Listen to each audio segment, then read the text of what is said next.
Hello guys, good morning. Welcome back to our Circotilo, our Sunset Moment 101. I'd like to start once again with this a little remark about, or not only a remark, maybe a legal basis about the use of these gadgets. No, maybe with regards to the blended education.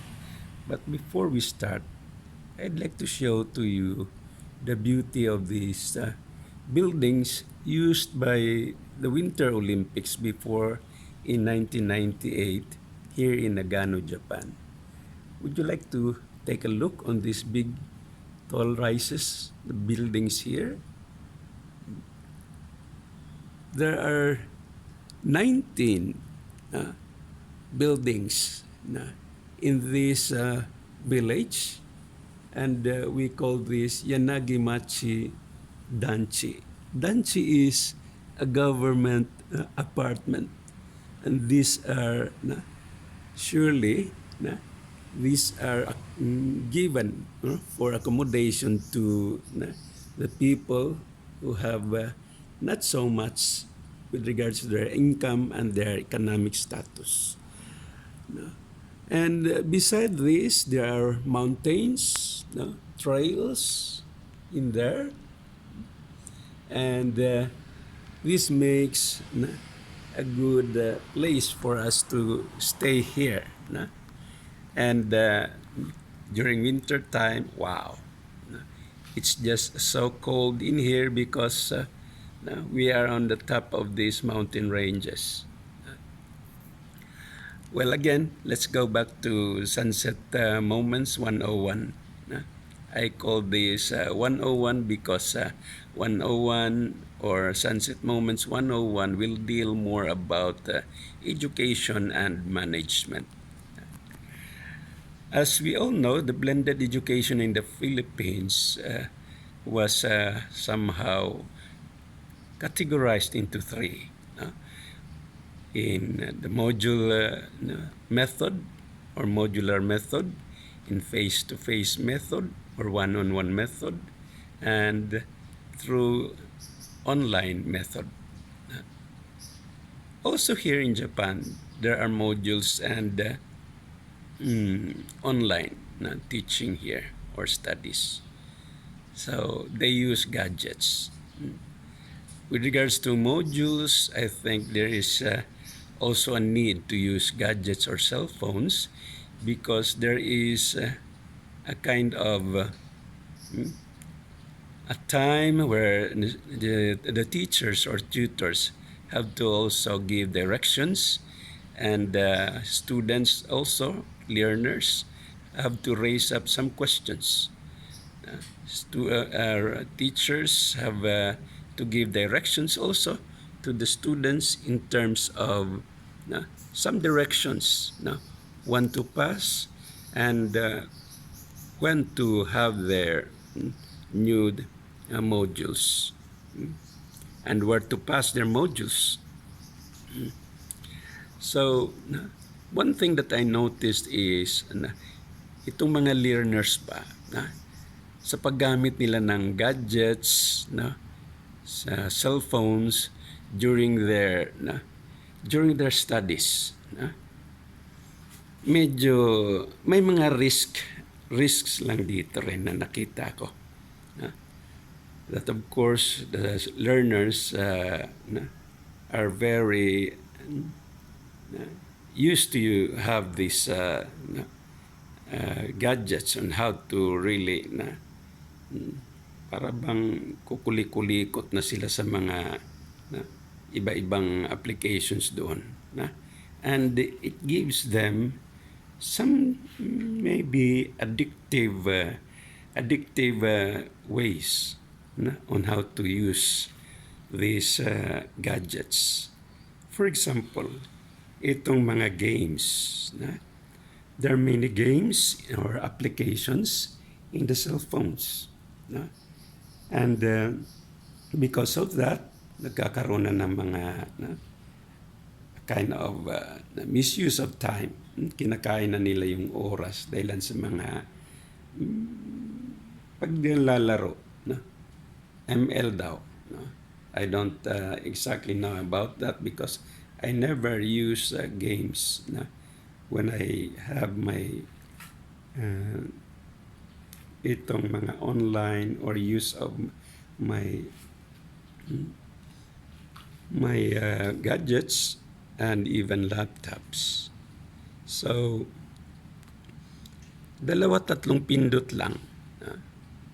Itong mga students natin are already prone to itong mga time-consuming games. And aside from that, they're also prone to open up some kind of videos, movies about immoralities or sexual pornographies. Ito ang isang medyo nakita kong delikado rin sa mga nag-aaral. I say delikado because it could be not in a proper time, not in a proper place that they have to witness or see what's itong mga pornographies na ito. As we know, nasa study room sila, nasa isang private place sila para hindi maingay while doing their studies. Pinagbibigyan sila ng mga parents nila where to study na sa kanilang modules, sa kanilang itong cellphones nila. Binibigyan rin sila ng load na para they can really access their teachers, their tutors, and maybe their classmates. But they can misuse it to opening mga pornography dun sa nila, sa time nila using those gadgets. And aside from that, there could be ito na ng time-consuming, ninanakaw na nila ang oras ng mga bata. Kasi napansin ko rin kahit itong mga anak ko, alas 2, alas 3, alauna ng madaling araw, hindi pa rin natutulog. They are still with their gadgets. And when I tried to check, andun sila. Nanunood na ng mga tournaments, mga concerts, and sometimes, ito nga nahuli ko rin, nag-open na rin sila ng kung ano-anong kinakalikot nila doon sa cellphones nila. Maybe you can also notice that. Tinanong ko ang isang parents dito na, one of the parents dito na may mga anak ding tatlong mga anak, tatlong binata, isang dalaga. At siya rin mismo, nahuli niya yung dalaga niya. Nanonood pa ng mga pornographic films. Dalaga yun Pero they are not really excusing themselves. Kahit na babae sila. They are also there. Using their gadgets to also watch these pornographic films. Now, my question is, are they in the proper time? Is it their proper time? Is it the proper place to let them be exposed to those kind of stories, films? They're high school students and so we just don't know baka kung ano-ano lang gagawin and they will maybe make a try about the development of their physiological changes in their bodies. Kaya hindi lang iisa na marami na ring mga stories about teenage pregnancies. Isang principal ang nakausap ko rin, 3 estudyante sa high school nila ang buntis. First year high school, buntis. And then isa ring case na estudyante rin. She was raped. She was raped. Incest. molestation. And how it happened, ito. Maybe they're oriented with this kind of misuse of their cell phones. I don't know kung ang mga senators or congressmen natin are also aligned to this kind of cases. Sa use naman ng Zoom, sa mga Facebook, anong tawag doon? Mga audio call, no?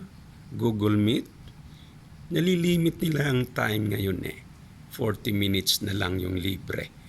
After that, eto na may bayad na. Maybe they put it into 40 minutes because it's the time na isang subject, tapos na yung Zoom meeting nila doon. No? Libre yun.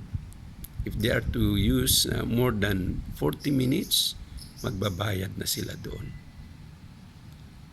So, how about limiting the applications of these gadgets, siguro sa mga providers na ito? But with the use of the legal basis of education, ma-limit din siguro ang mga applications na yon, na wag nang isali sa mga gadgets na gamit ng mga bata. Itong mga ganitong pornographic things, games, very time consuming, ninanakaw nila ang oras ng mga bata. Kaya I'm just giving a tip to our legislative persons kung anong magagawa nila dito sa mga misuse of these gadgets, particularly on the applications. Hindi ko naman sinasabing mismong ang cellphone nila ang hindi nakakabigay ng